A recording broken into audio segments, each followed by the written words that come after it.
Oh, hello everybody. Today papakita ko sa inyo yung preparation para sa awarding, no. So itong club na to ay Laguna Combine, isang maliit na club sa Bay Laguna. Wala kaming malaking papremyo. Ang meron lang kami ay healthy na competition among old at saka newbie fanciers. And then ang aim lang naman namin is to help yung mga newbie makapasok, and then later on mag-join sila sa bigger clubs.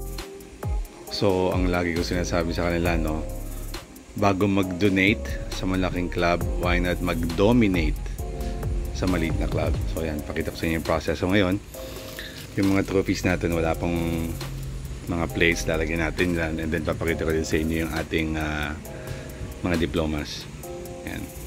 So, since kami ay maliit lamang na club, kami ay non-profit, ibig sabihin hindi pinagkakakitaan yung club. So, any money na manggaling sa members, yun din yung nakukuha nila, no? So, ako ay nagsaserve lang na organizer or tagapamahala. There's no president, there's no board. Basta everybody free ang members dito sa club na to, no? So, ito na nga, para sa trophy plate, naging practical kami, no? So, pinrint ko sa ganyan. Yan, sticker siya. Then didikit natin sa base, no. And then for diploma, kita nyo naman, very simple.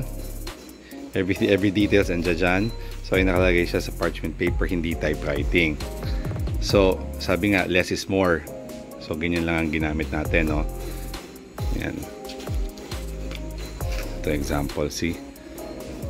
Yan, mamaya sort ko to according doon sa pagkakasunod ng tatawagin ko sa awarding night. So it will be June 3, and then everybody na pupunta would receive itong sticker natin. Yan, to commemorate lang yung ating awarding. Yan, Laguna Combine. So after sorting, no, nilagay ko lang kasi apat na category. May South Best, may Best in Sprint tayong category, meron tayong Young Bird, merong Open Summer, at saka meron tayong Open Series, no. So yun ang category natin. Ngayon naman yung pagkakasunod-sunod kung sino yung first, second, third, and then overall, right?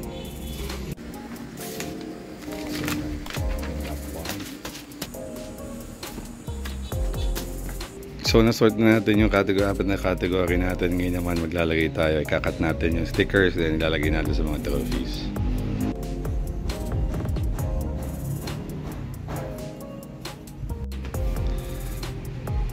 Ayan, to avoid yung mistake, so tinapat natin yung mga stickers dun sa mga designated trophies nila. So unahin natin itong first overall. Ito ay South Young Bird.